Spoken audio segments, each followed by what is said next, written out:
Assalamualaikum warahmatullahi wabarakatuh.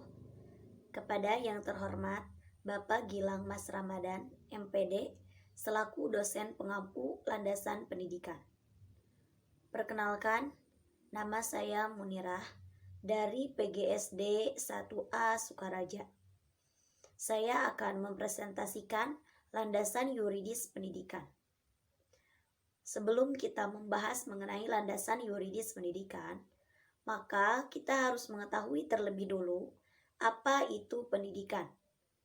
Pendidikan menurut Kamus Besar Bahasa Indonesia berasal dari kata didik atau mendidik, yaitu memelihara dan memberi latihan atau ajaran pimpinan mengenai akhlak dan kecerdasan pikiran.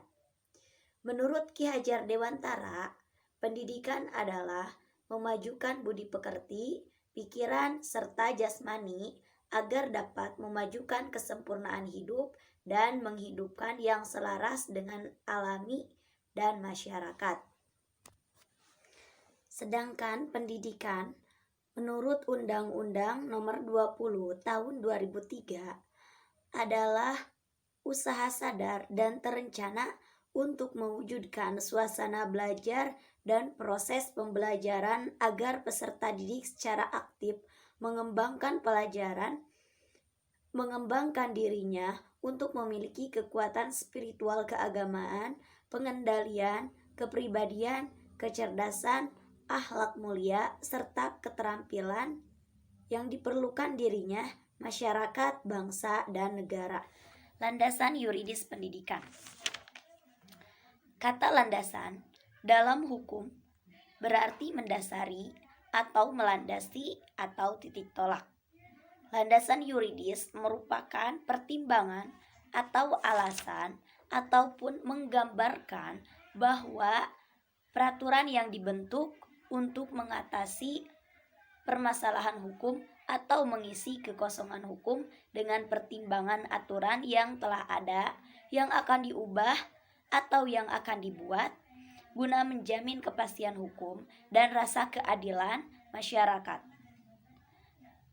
Landasan yuridis atau hukum pendidikan dapat diartikan berarti seperangkat konsep peraturan atau perundang-undangan yang berlaku dan menjadi titik tolak atau acuan yang bersifat material dan bersifat konseptual dalam rangka praktik pendidikan dan studi pendidikan.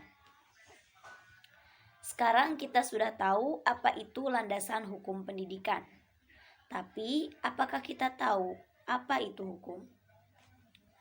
Hukum menurut Van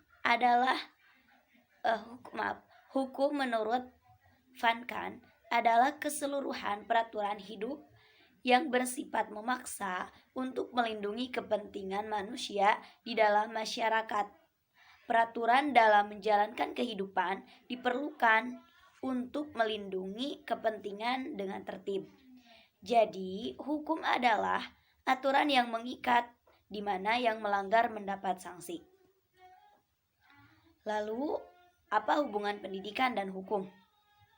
Nah, hubungan antara pendidikan dan hukum tercantum di dalam pasal 2 dan 3 Undang-Undang Republik Indonesia Nomor 20 Tahun 2003 tentang sistem pendidikan, bahwa pemerintah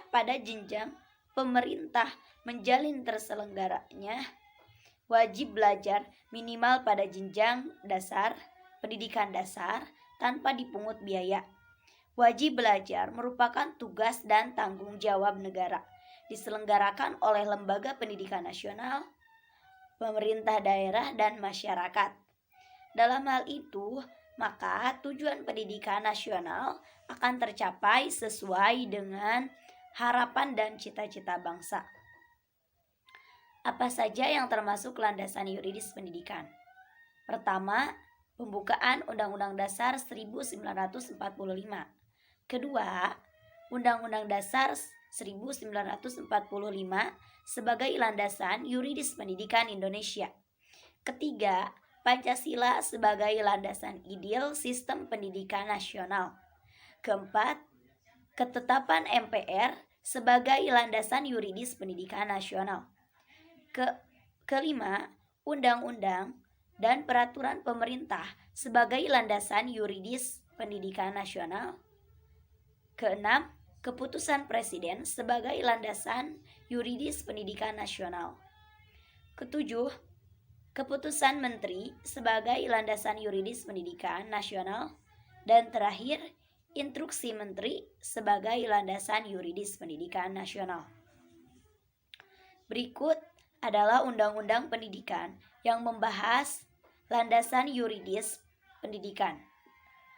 Kita mulai dari sebelah kanan yang paling atas.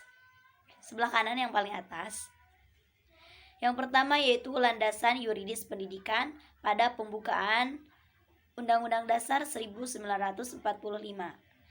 Terdapat pada alinea keempat bahwa pemerintah Negara Republik Indonesia melindungi segenap bangsa Indonesia, memajukan kesejahteraan umum, dan mencerdaskan kehidupan bangsa.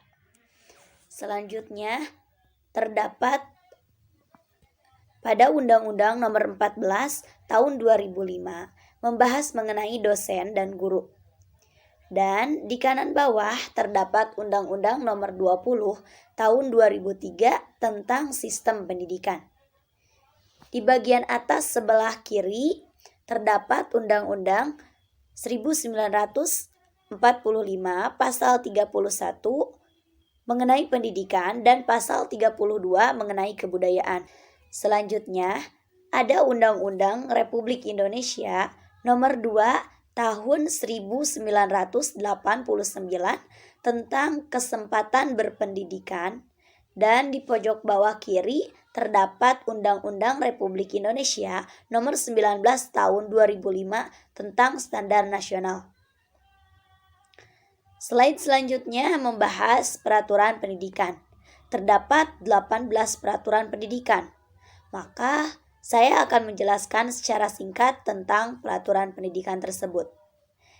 Yang pertama yaitu Peraturan Pemerintah Nomor 30 Tahun 1990 mengenai status pendidikan Pancasila dalam kurikulum pendidikan tinggi sebagai mata kuliah wajib untuk setiap program studi dan bersifat nasional. Selanjutnya, Peraturan Menteri Nomor 23 Tahun 2006 mengenai standar kompetensi lulusan. Ketiga, Peraturan Menteri Nomor 22 Tahun 2006 tentang standar pendidikan dasar dan menengah. Selanjutnya, Peraturan Menteri Nomor 24 Tahun 2006 tentang pelaksanaan peraturan Nomor 22 dan 23. Yang kelima, ada Peraturan Menteri Nomor 19 Tahun 2005 mengenai standar nasional. Keenam, Peraturan Menteri Nomor 13 Tahun 2007 mengenai kepala sekolah. Selanjutnya, Peraturan Menteri Nomor 16 Tahun 2007 dan Nomor 32 Tahun 2007 mengenai guru. Di pojok bawah ada Peraturan Menteri Nomor 19 Tahun 2007 mengenai standar pengelolaan. Di slide selanjutnya masih sama tentang peraturan pendidikan, berisi 10 peraturan menteri yang dibuat pada tahun 2003, 2007, dan 2008. Mungkin cukup sekian yang dapat saya presentasikan. Mudah-mudahan dapat menambah pengetahuan kita semua. Mohon maaf atas segala kekurangannya. Tetap semangat dan ingat pesan ibu. Cuci tangan, jaga jarak, dan memakai masker. Wassalamualaikum warahmatullahi wabarakatuh.